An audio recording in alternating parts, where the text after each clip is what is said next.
The night descended slowly, wrapping the valley in a suffocating blanket of mist, and as the last streaks of daylight bled away behind the jagged hills, the village at the forest's edge seemed to fold into silence, doors shutting, shutters clattering, and faint prayers slipping from trembling lips. But out on the dirt road, a lone traveler pressed forward with a lantern, swaying weakly in his grip, its glow no match for the endless shadows stretching across the fields. Each step carried him deeper into unease, for though the path was empty, his heart beat as if pursued, and the silence around him grew heavier, devouring the rustle of leaves, swallowing even the crickets, until the stillness became unbearable, a weight pressing into his chest. Then, like a thread pulled from the darkness itself, came a whisper, so faint he thought it wind, yet it curled directly into his ear, shaping his name with chilling intimacy, and as his pace faltered, the lantern sputtered, its flames shrinking, throwing monstrous shapes across the skeletal branches ahead, and still he walked, trembling, unable to stop, because the forest seemed to draw him in with invisible hands. The deeper he went, the more the world twisted, trees leaning closer, as though conspiring, their roots clawing at the earth, their shadows stretching unnaturally long, and behind him the whisper multiplied into many voices, some mocking, some coaxing, some chanting words too ancient to be understood. He stumbled, breath ragged, eyes darting into the dark, where shapes seemed to flicker, white hands vanishing, as soon as he blinked, hollow eyes glowing faintly before sinking back into shadow. And though fear screamed for him to turn back, his legs carried him onward, as though under a spell. When the lantern finally died, plunging him into black, he stood frozen in the thick silence, and in that void came the sound of footsteps, his own, yet not his own, echoing in perfect imitation from behind, closer with each breath, until he ran, crashing through branches that clawed his cloak, heart hammering like a drum, voices shrieking all around, some crying, some laughing, until he dropped the lantern, and the rolling light revealed a circle of pale figures, closing in, their feet bare, their faces blurred, and in the last moment before he could scream, cold hands seized his jaw, dragging him backward into the suffocating dark, where the forest swallowed him whole. Only silence remained, broken far away in the village, where a mother woke from a nightmare, clutching her chest with dread she could not name, while out in the road the abandoned lantern lay burning weakly, its flame guttering, until it hissed out, leaving nothing but blackness that stretched across the valley, as if the night itself had taken its first victim. Where sunlight should have brought comfort, yet feels pale and sickly, barely touching the crooked rooftops and twisted chimneys that belch smoke in nervous rhythms. Villagers move through narrow lanes with hurried steps, eyes darting toward the forest that looms like a giant shadow at the edge of their lives.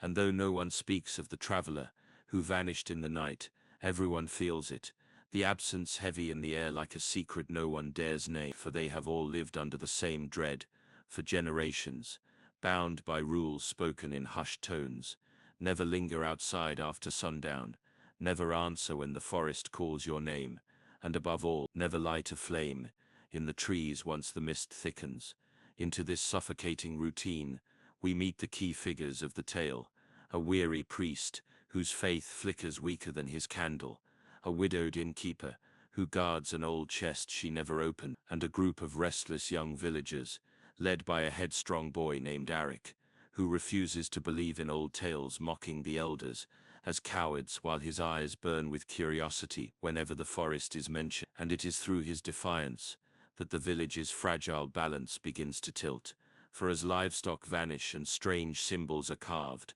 overnight into barn doors, panic rises, but the elders insist it is merely punishment for forgotten prayer, while Arik whispers to his friends that it must be something deeper, a curse tied to the forest itself, perhaps even to the stone altar hidden deep inside it, that no one dares approach. Meanwhile, the priest wrestles with his own vision, waking at night drenched in sweat as whispers seep into his dreams. The same voices that took the traveler, promising that the time of silence is ending, and that the forest will soon claim what was denied to it long ago. And though he tries to warn the village, his words fall on deaf ear, for fear has made them stubborn. Tension builds as Arik secretly plans an expedition with his friends, convinced the truth must be faced. While in quiet corners, the widowed innkeeper unrolls yellowed scrolls from her chest, revealing drawings of pale figures, with hollow eyes and rituals scratched in a language no one now reads.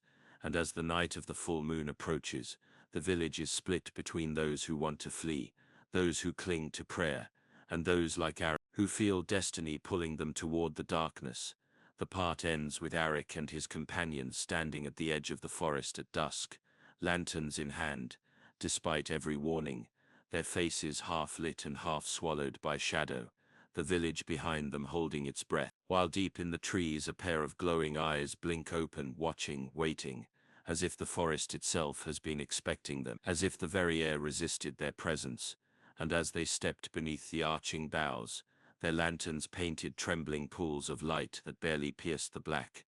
The deeper they went, the more the path twisted unnaturally, roots curling like serpents across the soil, branches tangling overhead to blot out the moon. And though the boys tried to laugh off their fear, whispering jokes, their voices sounded hollow, swallowed instantly by the trees, leaving only silence in their wake. As minutes stretched into hours, the lantern flames thinned, and shadows began to move where no figures stood, slipping just beyond their sight, while whispers rose and fell around them in a language none could understand, like the forest itself breathing words into their ears, sometimes coaxing,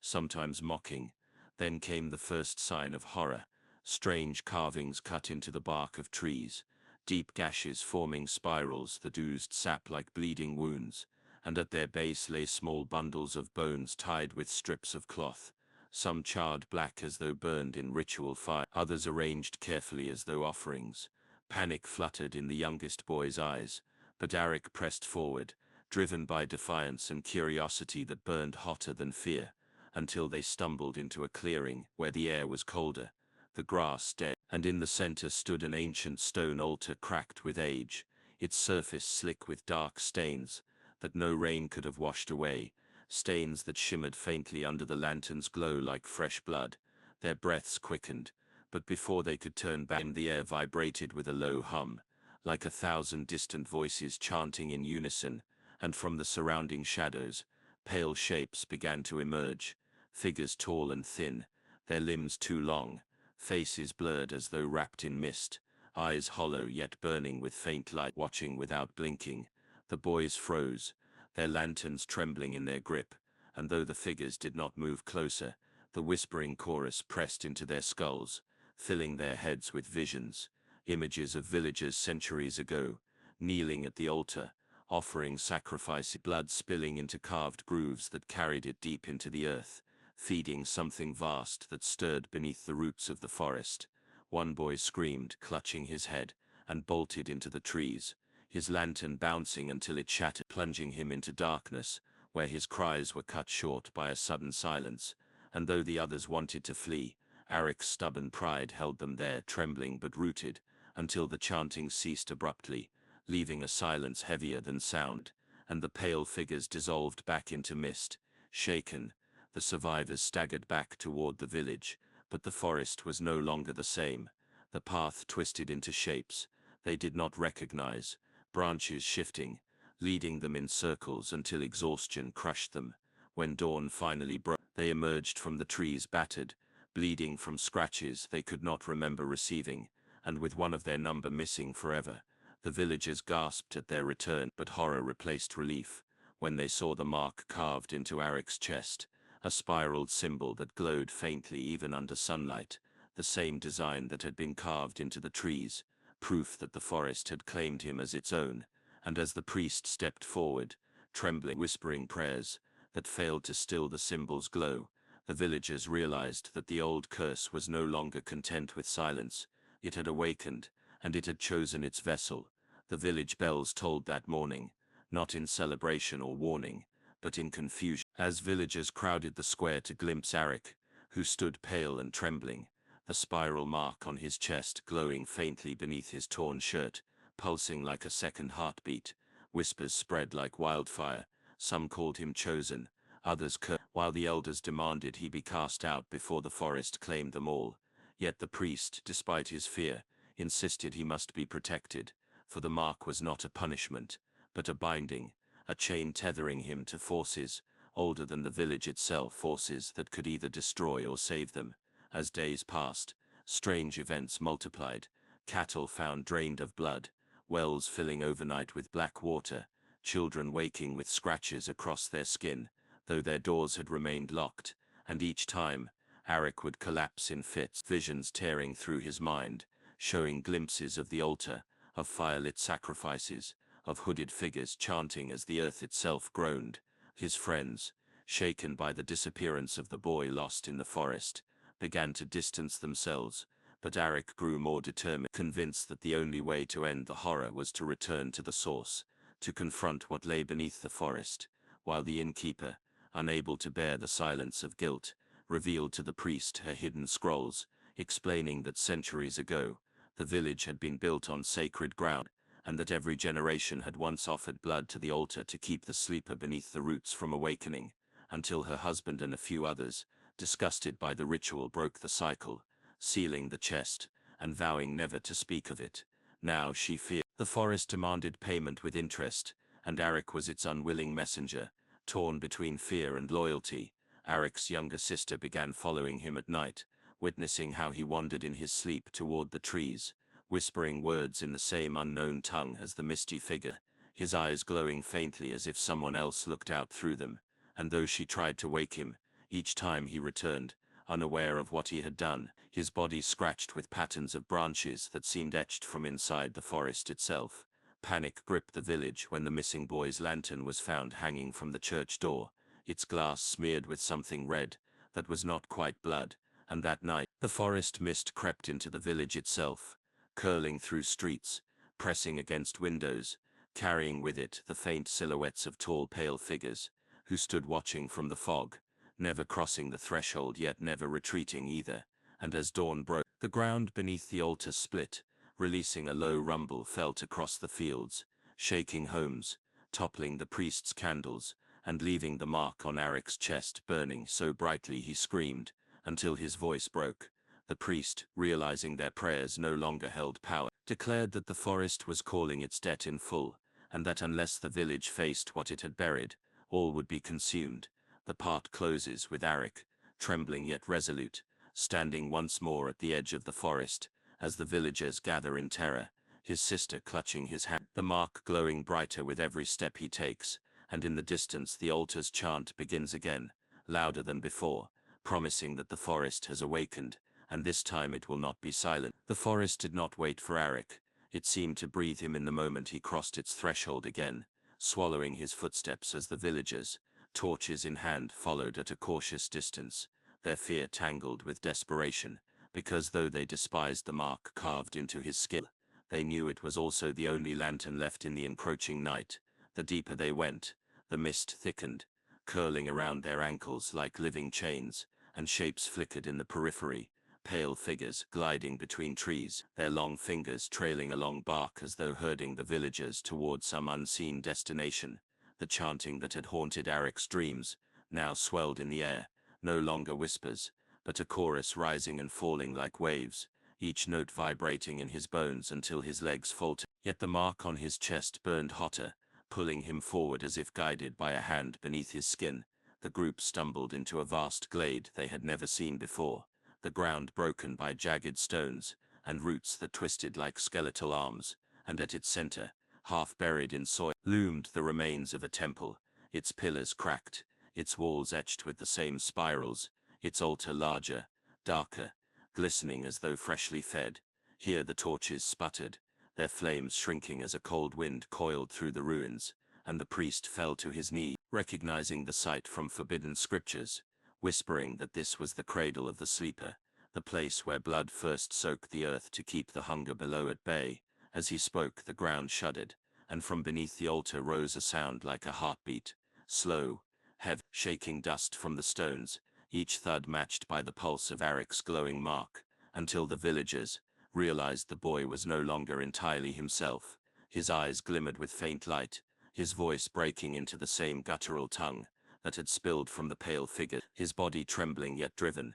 as though he were both prisoner and vessel. Panic surged through the villagers, some dropping their torches and fleeing into the trees, only to vanish in screams, swallowed by the mist, others clinging to their faith and chanting prayers that faltered under the weight of the unseen heartbeat. The priest, trembling, commanded Eric to resist, to fight the curse, but Eric, tears cutting through the dirt on his face, confessed he could feel the sleeper inside him, a vast hunger whispering promises of power and destruction, and that resisting was like trying to silence the tide. In desperation, his sister clasped his hand, begging him to remember who he was, reminding him of nights by the river, of laughter and warmth, of life beyond the mark. And for a moment his glow flickered, the chanting faltered, and the heartbeat beneath the earth staggered, as though confused, but the pale figures closed in, encircling the ruins, their hollow eyes fixed on Eric, their limbs swaying in unison like reeds in a poisoned wind, chanting louder now, as though urging him to surrender fully. The climax of the part builds as the altar split open, cracks glowing with molten red light, and from the abyss below rose a stench of rot and iron, a wind so strong it extinguished every torch, leaving only the spiraling glow of Eric's chest to light the terror. The part ends on the image of Eric standing at the altar, his sister gripping his arm, the villagers pressed back in terror, the priest whispering a final prayer, and the ground beneath them trembling as if something enormous had begun to wake, its voice murmuring through Eric's lips in a language older than the earth itself. The air in the ruined temple thickened like tar, every breath clawing at the villagers' throats as the ground split wide, veins of molten crimson light spreading like a map of wounds across the earth, and from the altar's broken core, a low growl rolled outward, not animal, nor human, but something vast, ancient, and insatiable. The pale figures swayed closer, their voices rising in unnatural harmony, their chant so loud it seemed to come from inside the villagers' skulls, and with each note Eric's body jerked as if strings pulled him, his chest mark burning brighter, until its glow washed his skin in blinding white, veins of light spreading down his arms like cracks in porcelain, his voice overlapping with the sleeper's guttural tone, speaking truths no ear should hear, of endless hunger, of a world before humans, of roots that stretched beneath oceans and fed on fear. Panic surged through the villagers as shadows stretched unnaturally long, twisting into clawed shapes that reached for them, dragging one screaming man into the dark, his body snapping like dry twigs before vanishing into the abyss. The priest, desperate, raised his crucifix, chanting in broken defiance, but the symbol melted in his hand, dripping silver across his wrist as if faith itself could not exist here, and he collapsed sobbing, whispering that God could not see them beneath these roots. Eric's sister, refusing to abandon him, wrapped her arms around his trembling frame, crying his name, forcing him to remember himself, and for a flicker, his eyes cleared, his body shuddering as he whispered that he could see both worlds, this one and the sleeper's realm, a cavern of infinite roots and flesh, where pale figures were not just spirits, but branches of something enormous, extensions of the sleeper's will, and he begged her not to let go even as his body convulsed, torn between his humanity and the hunger, swelling within. Outside the ruins, the forest bent inward, trees creaking and bowing as though pulled by invisible gravity, their roots tearing free of the earth, writhing like serpents, trapping the villagers, pushing them closer to the altar, forcing them to witness the awakening. One by one, faces of their ancestors flickered in the mist, screaming silently, hands outstretched as though regretting the broken pact, and the innkeeper, confessed that her husband had warned this would happen, that without sacrifice the sleeper would rise to feed directly, and the chosen vessel would always come from blood closest to the forest, which was why Eric, whose family had lived at the forest's edge, bore the mark. Lightning cracked across the sky though no storm had formed, illuminating the ruins in strobing flashes, and for the first time, the sleeper itself moved, its voice no longer distant, but rolling from beneath the altar, a rumbling syllable that shattered stone, tore open the ground, and revealed beneath the cracked earth a glimpse of something immense, a lidless eye stretching longer than a house, its pupil dilating as it focused on Arik, its vessel, its child, its meal. The villagers screamed, scrambling backward, but the pale figures pressed them in a tightening circle, their forms warping into grotesque limbs, half human, half root, as if mocking what they once were. And at the center of it all, Arik howled, his voice splitting between his own and the sleepers, the mark on his chest flaring like a burning sun, forcing everyone to shield their eyes. The part ends in a deafening crescendo, the altar collapsing entirely into a pit of glowing red, Arik standing at its edge, torn between his sister's desperate grip and the sleeper's inexorable pull, his body levitating slightly above the ground, trembling as the abyss below whispers his name, promising that surrender will end the suffering of all, while resistance will destroy everything he loves. The pit roared like a furnace, its glow casting monstrous shadows that danced across the temple wall, and every villager felt their sanity fray, as the sleepers' whispers pressed into their skulls, filling them with visions of endless roots, piercing cities, oceans drained dry, and skies blackened by swarms of faceless creatures. Some clawed at their ears until blood spilled, others knelt in worship, overcome by the promise of survival through surrender. But Arik stood trembling at the edge, his body now half consumed by light, veins glowing like molten cracks, while his face shifted between boyish fear and something alien, cold and vast. His sister clung tight, her voice breaking as she begged him to remember their childhood, to remember laughter under the willow by the river, their mother's songs, the warmth of a home untouched by this curse. And though his body convulsed, for a moment his hand tightened around her, humanity flickering back into his gaze. But the pale figures surged closer, no longer drifting but striding with deliberate hunger, their hollow mouths opening to release shrieks that bent the air, their hands stretching into talons that scraped stone as they circled the altar like predators, forcing the remaining villagers into a huddle, torches sputtering uselessly in the rising gale. The priest, bloodied and near collapse, lifted his shaking hands and cried out that the pact had been broken, but it could still be renewed if the vessel willingly gave himself. If Arik embraced the sleeper entirely, the forest would be contained for another century, sparing countless lives, and the villagers, desperate, turned on Arik with wild eyes, pleading, screaming, demanding he sacrifice himself for them. Betrayal stung sharper than any wound, their faces twisted by fear and selfishness, and Arik's chest burned hotter, the mark pulsing like a second heart, urging him to surrender, to drown in the sleeper's eternity where suffering would dissolve. Torn, Arik staggered backward, teetering on the edge of the abyss as visions poured into him, visions of himself as a god of roots and fire, devouring kingdoms, reshaping the world into a garden of ash and bone. His scream split the night, half human, half abyssal, echoing across the glade, and the temple trembled, stones collapsing, trees outside snapping as roots, the size of towers clawed upward,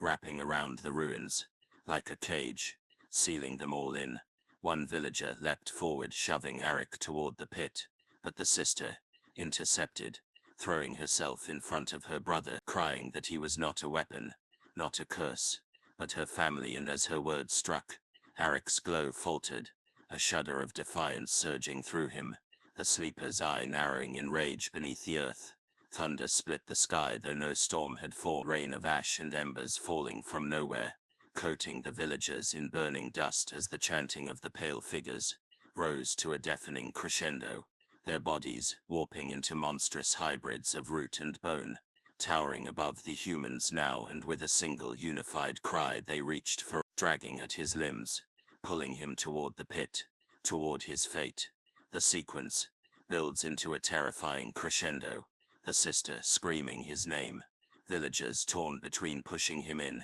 and pulling him back, the priest begging him to choose sacrifice, the sleeper's eye glowing brighter from below, casting the glade in blood-red light. And it ends with Arik levitating above the pit, once more his arms outstretched, torn between two choices: embrace the sleeper and doom himself, or resist and unleash chaos upon everyone around him, his voice echoing with the words, If I fall, the world falls with me. The ruins were no longer a temple, but a living moor, its stones split apart by writhing roots that pulsed like veins, dripping black ore, and the air stank of decay and burning ash as the sleeper's voice thundered loud, no longer whispers, but a command that rattled the bones of every villager, forcing them to their knees in blind terror. Above the pit, Eric's body floated higher, suspended like a marionette on invisible strings, his glowing veins blazing so brightly that his skin cracked and peeled like scorched parchment, while his eyes flickered between human brown and bottomless black voids. His sister clutched the crumbling altar, screaming for him to fight, to remember who he was, but her voice drowned beneath the chants of the pale figures, who had grown monstrous, taller than trees now, their faces elongating, jaws splitting open to reveal rows of needle teeth, limbs bending backwards, like spiders as they clawed at the earth to hold their towering forms steady, their chorus vibrating the very stones. The remaining villagers, driven mad, began to turn on one another, some rushing to push Eric fully into the abyss, others clawing desperately to stop them, believing he could still save them, and blood spilled across the altar floor as knives and torches became weapons in the chaos. Through it all, the priest stumbled forward, covered in ash, eyes wild with fever, shouting that Eric must be sacrificed willingly or else the pact was void. But before he could reach him,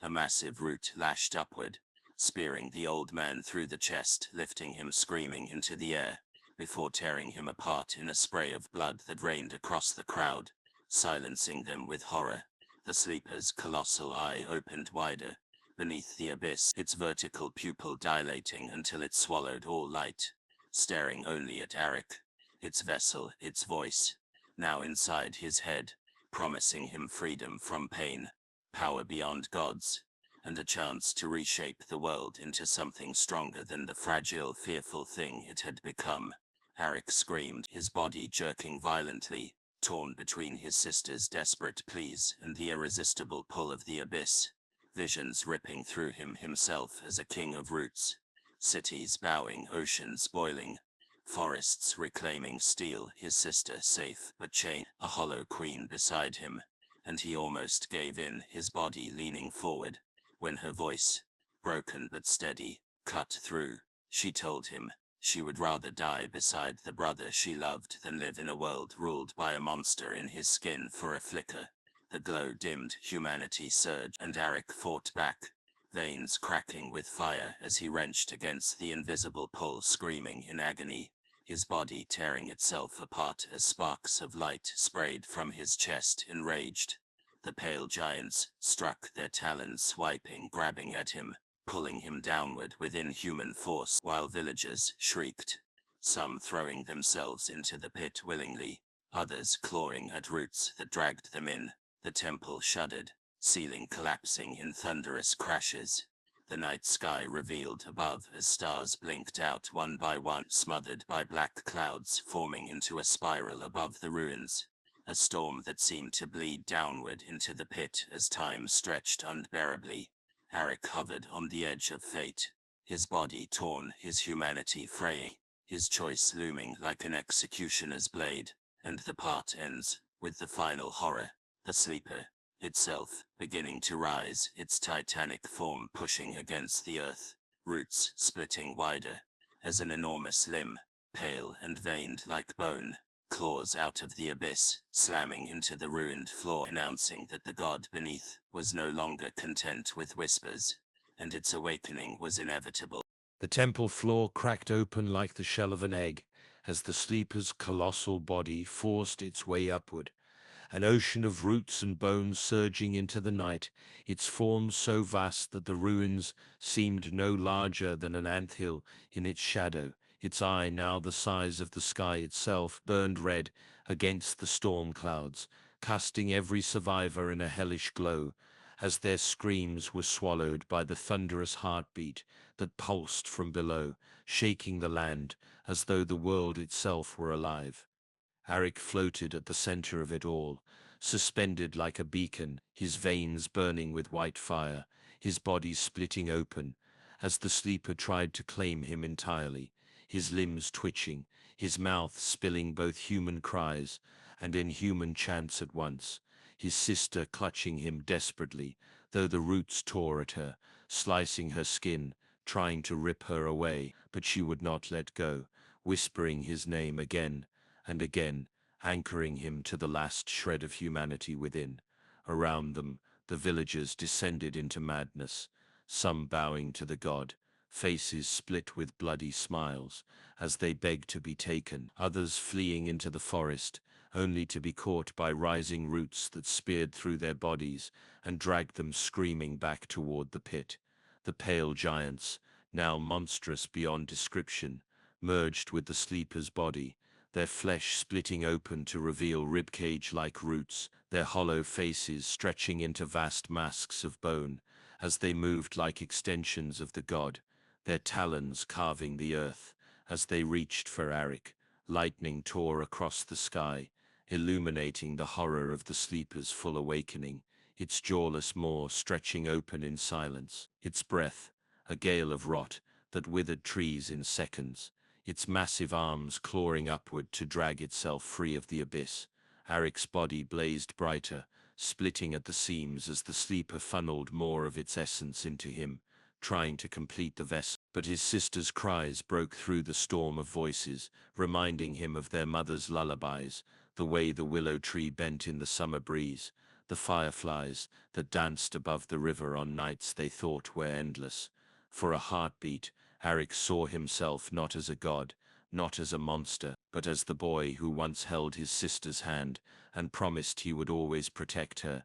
and with that fragile memory, he screamed, his voice ripping the storm apart, and he turned the sleeper's own power inward, forcing the light in his veins to expand, to rupture. Agony consumed him, his body burning from within. But he clung to that humanity, channeling it into defiance, and the pit exploded with fire, roots igniting like veins of oil, the pale giants shrieking as their forms crumbled into ash. The villagers who had bowed were obliterated instantly, torn apart by the backlash, while those who had resisted crawled toward the edges, shielding their eyes from the blinding light. The sleeper roared, the sound like mountains grinding together, its colossal eye flaring wide as its massive body thrashed against the collapsing abyss, clawing at the ruins, tearing the land apart. Yet Arik held, his sister clutching him, as his body became less flesh and more radiant energy, a figure of fire, holding back a god. Cracks spread across the sleeper's monstrous form, chunks of its body collapsing into black dust, but the strain tore Arik apart, his chest splitting open, his scream fading into silence,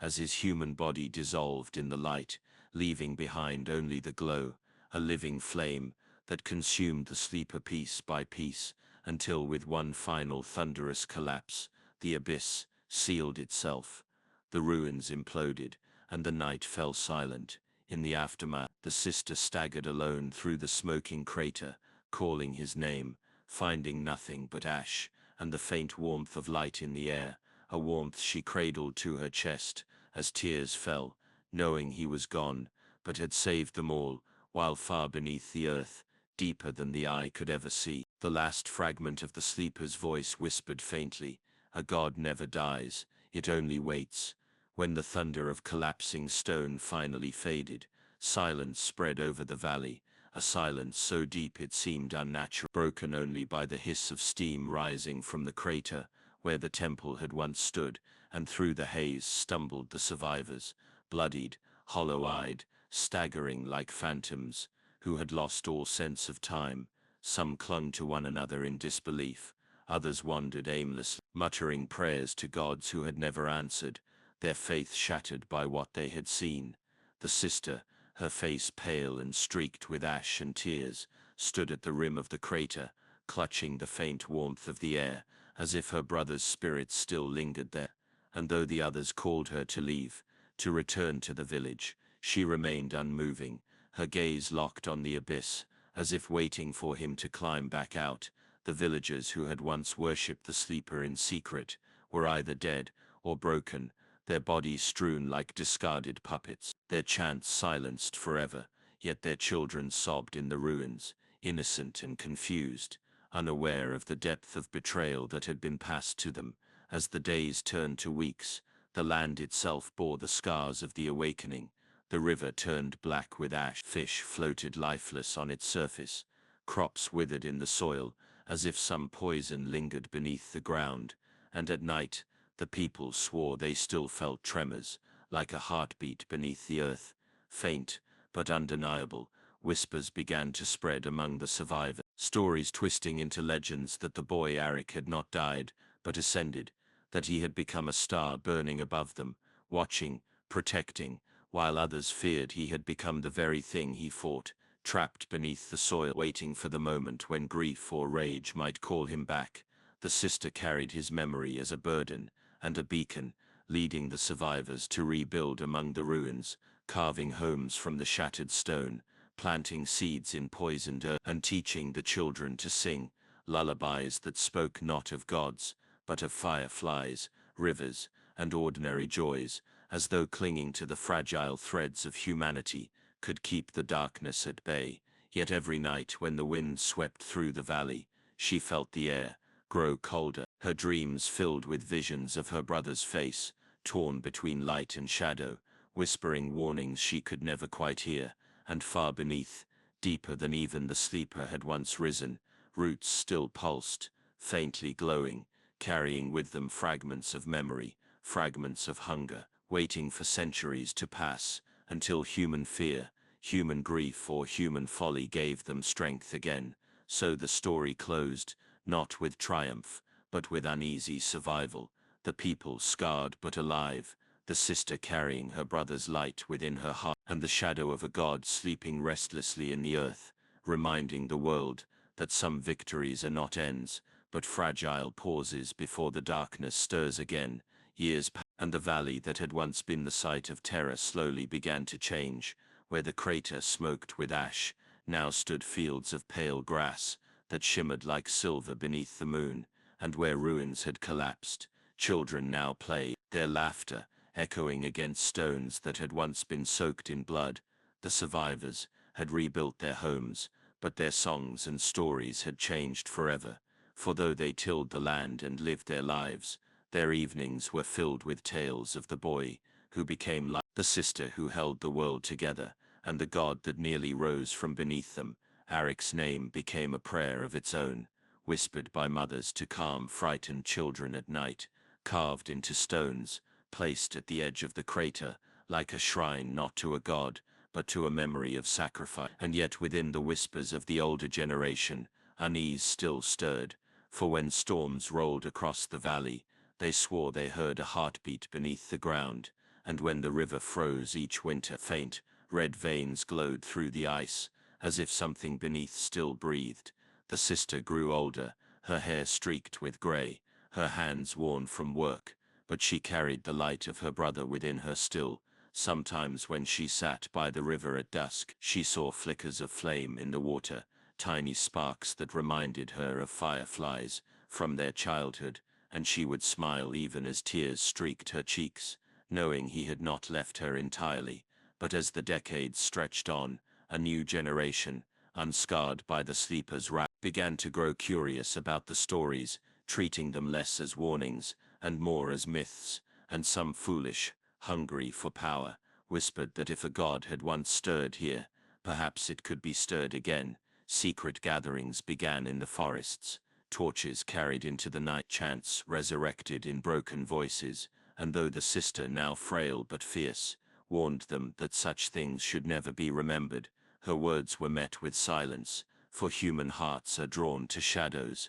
as much as to light. And so one stormy night, when lightning tore the sky and the earth trembled faintly, a group of zealots gathered at the crater's edge, pouring their blood into the soil, believing they could call the sleeper back. But instead of awakening, what rose was a vision, a searing burst of light that forced them to their knees. And within that light stood the figure of Arik, no longer boy nor vessel, but something caught between his eyes both fire and sorrow, his voice like thunder and lullaby, warning them that the cycle could not be repeated, that if they fed the sleeper again, it would not be mercy that returned, but ruin. Terrified, the zealots fled, and when dawn came, the sister was found by the edge of the crater, her eyes closed, her face peaceful, as if she had at last heard her brother's voice, and followed it into the silence. The valley mourned, but her passing became the final chapter of the legend. Two siblings bound by love strong enough to challenge a god,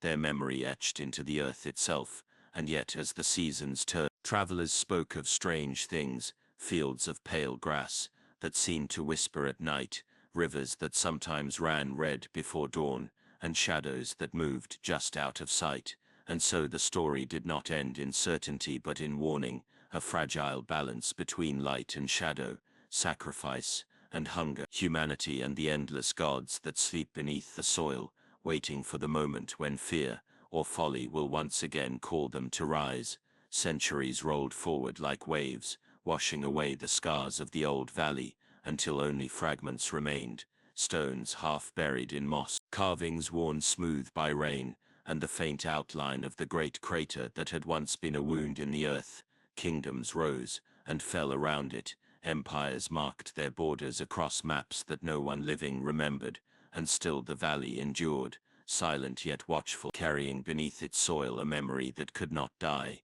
To the people of this distant age, the story of the sleeper and the boy Arik was nothing more than folklore recited by wandering bards in taverns, and painted in murals that turned truth into fantasy. Some told of Arik as a god, who destroyed a rival deity, others painted him as a demon, who betrayed mankind, and only a few fragments of the sisters' songs survive, etched in forgotten scrolls, stored in monasteries where no one bothered to read them. The world had moved on. Machines now rolled across the land, towers of glass and steel touched the skies, and men who claimed mastery over science scoffed at the very idea of ancient gods sleeping beneath the soil. Yet progress, like faith, is a double-edged blade, and in the endless hunger for power, expeditions were sent deep into the valley, digging tunnels, drilling into the earth to extract resources no one understood. The first signs were small, workers vanishing in the night, their blood staining walls though no beast had touched them, strange whispers echoing through the metal shafts, machines breaking down without cause, clocks losing time as though the earth itself was shifting beneath them. Officials dismissed it as superstition, but then came the storm, a night when the sky cracked with fire and the valley shook, not with tremors of stone, but with the slow, steady rhythm of a heartbeat returning, louder, fast shaking cities miles away. Beneath their lights and technology, men and women froze in terror as shadows began to move across their screens, across their reflections, shapes older than memory, pressing against the walls of the world, eager to break through again. And then, as panic spread, a voice rose, not of the sleeper but of a figure wrapped in light, appearing across dreams, across visions, across the hum of dying machines. Arik, his presence fractured yet eternal, bound by sacrifice, warning this new age that what their ancestors feared was no myth, and that his sister's final lullabies still carried the only defense songs of remembrance, unity and sacrifice. But would a world of steel and science listen to songs of old? Some laughed, others trembled, and still others, blinded by ambition, saw in the heartbeat not danger, but opportunity, believing they could control what their ancestors once fought. The screen fades on a horizon split between light and shadow, a future uncertain, where humanity must once again choose between reverence and ruin, between the fragile hope of Arik's warning and the endless hunger of the sleeper, who stirs, closer than ever to waking in a world unprepared for gods. Its heartbeat now a deafening drum that shattered glass in towers, cracked streets in distant cities, and sent millions into panic. Satellites flickered and fell from the sky, power grids collapsed, and across every device, every screen, every flicker of light, shadows moved with purpose, an ancient will leaking through circuitry as easily as it once seeped through soil. Armies were sent, weapons of fire and iron unleashed upon the valley, but every missile dissolved in midair as if swallowed by silence. Every machine broke apart as if their steel remembered fear, and the earth itself split open as rivers of molten ash bled upward, revealing the vast coiled body of something not meant for human eyes. Yet in the midst of chaos, visions began to bind those who had not surrendered to despair. Men, women, and children across continents saw the same burning figure walking through their dreams. Arik, fractured but unyielding, his voice trembling like thunder inside their bones, reminding them that the sleeper fed not only on blood, but on division, on fear, on the endless greed that blinded generations. For a moment, across cities and villages, chants rose not of war but of the old lullaby the sister had once sung, forgotten for centuries, but now re-emerging like instinct, as though her voice had never left the marrow of humanity. Millions joined, their voices trembling yet uniting, filling the world with sound that was not of steel but of soul. And in the valley, where the sleeper rose higher, the song became a chain of light weaving around the monstrous shape, pulling it back as if memory itself were binding it. The sleeper screamed a sound that bent skies, shattered mountains, and yet the chorus did not falter, for Arik walked among them, burning brighter, no longer a boy, no longer a vessel, but the echo of every sacrifice ever made, the living memory of what it meant to resist despair. In the final hour, as the sleeper tore open the heavens to devour the world, Arik stepped forward within the chain of song, pressing his light into its endless shadow, and the collision of fire and abyss consumed the valley in brilliance, so vast that for a moment the night turned brighter than day.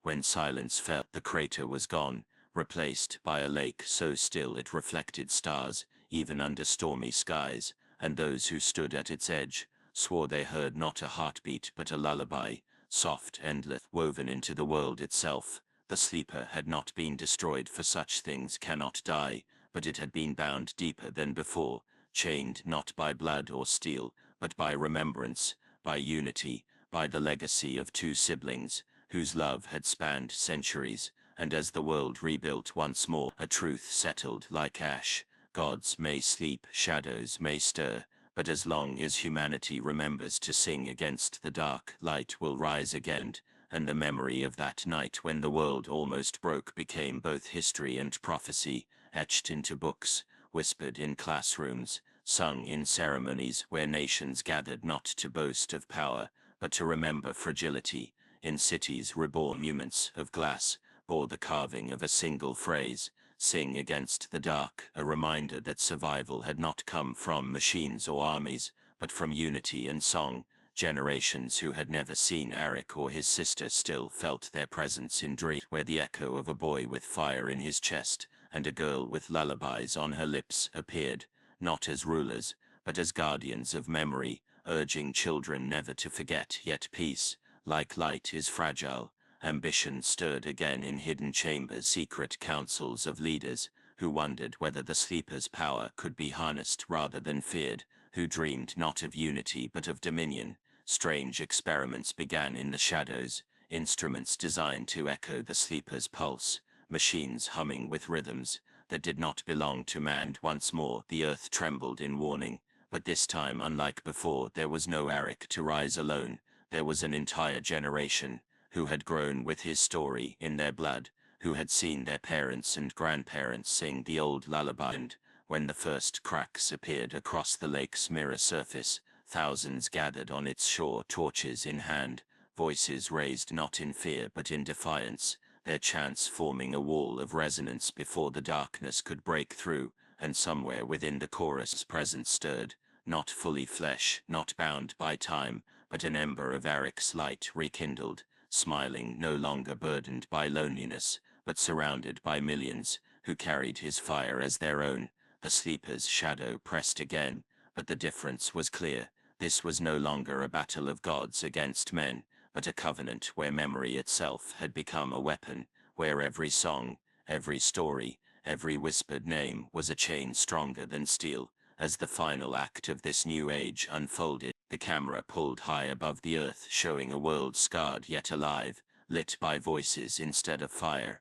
And in the silence after the chorus, the lake reflected the stars like a second sky, holding within its depths a shadow that would always stir but never rain. For the world had learned at last, darkness is eternal, but so is song. As centuries rolled like waves against the shore of time, the story of Arik and his sister blurred from history into legend, then from legend into myth, carried not by ink or stone, but by voices around campfires, lullabies whispered by mothers to restless children, and songs sung by travelers as they crossed deserts and oceans. The lake, still as glass, became a pilgrimage site where people of every creed and nation came barefoot to stand in silence, watching their reflections ripple over the sleeping shadow beneath, each pilgrim leaving behind a candle, a note or a song, knowing that their voices joined an eternal chorus that pressed down against the sleeper's heartbeat. Yet even as the world evolved into towers of steel, skies filled with ships,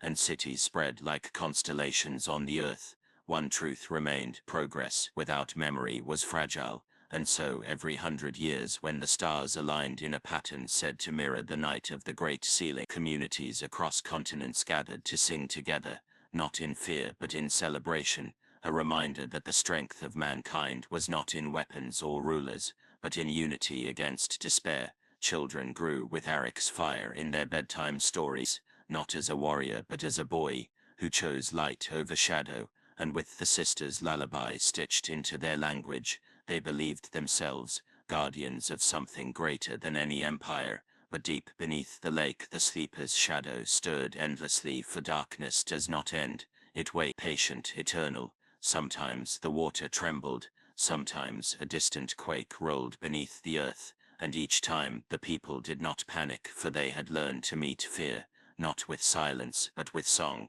And in the final sweeping scene, as the camera drifted high above the lake, generations of families stood together, their torches painting halos against the night, their voices rising in a chorus so vast it seemed to wrap around the earth itself. Stars flickered, the sleeper's pulse slowed, and in the reflection on the lake's surface appeared, just for a breath, the faint image of Eric and his sister smiling, hand in hand, watching eternal before dissolving into starlight. And with that the cycle closed, not on despair, not on destruction, but on the everlasting truth that while shadows will always wait, human heart will always sing against the dark. Years, 1,000 years after the night of the sealing, when the world had changed beyond recognition, when the sky was carved with floating citadels, oceans hummed with ships that drank the wind, and cities shone like galaxies against the dark horizon, the story of the sleeper was no longer spoken as mere history, but as the foundation of humanity's identity, the reason civilizations remembered that fear could never be conquered by steel alone. Temples rose around the still lake, not as places of worship but as archives of song, where choirs of children trained not for battle but for remembrance, their voices weaving the lullaby of the sister into languages yet unborn. Scholars debated whether Eric and his sister were ever real, or whether they were symbols shaped by generations. But whenever storms pressed hard against the lake's surface and its glassy calm trembled, those same scholars fell silent and joined the chorus, rising from millions of throats across continents, proving that belief itself had become stronger than doubt. In the midst of this new age, a young girl, barefoot, nameless, with fire in her eyes like Eric once carried, stood at the lake's edge, and felt the ancient pull, as though destiny had chosen another vessel to carry the ember forward.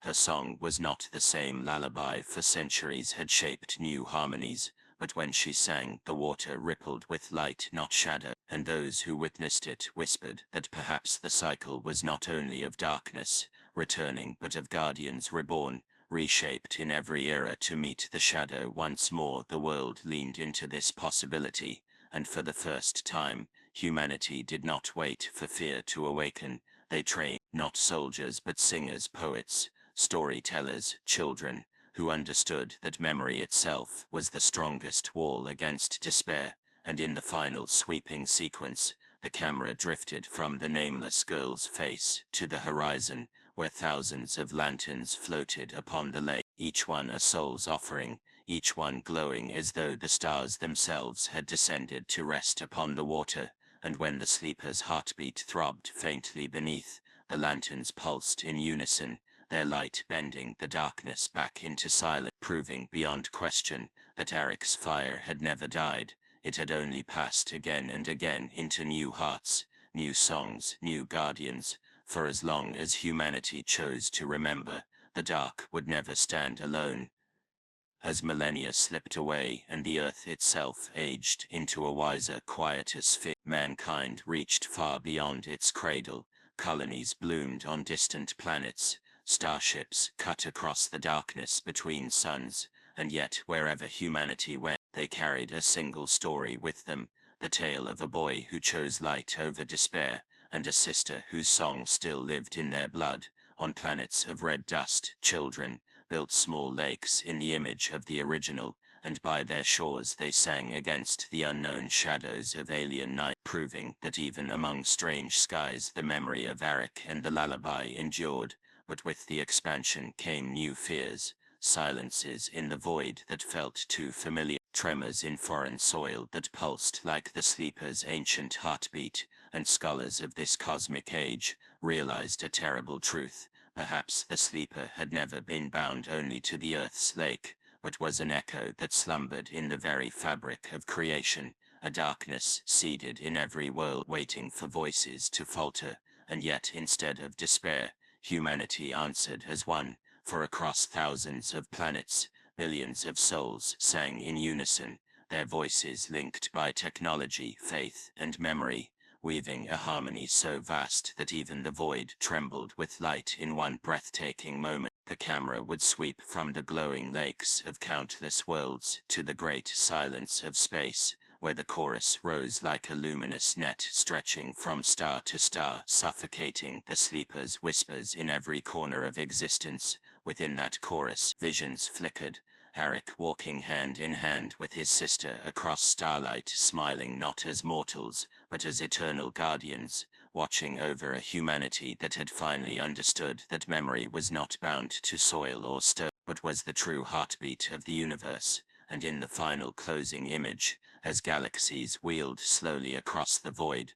the sleeper's shadow curled back into silence, its presence diminished but never erased, while humanity's chorus burned brighter than sun, a promise carved into eternity that no matter where darkness waits, there will always be voices to sing against it. Long after the chorus of humanity had stretched across galaxies and silenced the sleeper's whispers, there came a quieter age, an era not of war or expansion, but of contemplation, when men and women, old and young from every world, gathered not to build or conquer, but to sit by still waters, whether in lakes on earth, mirrored pools on moon, or vast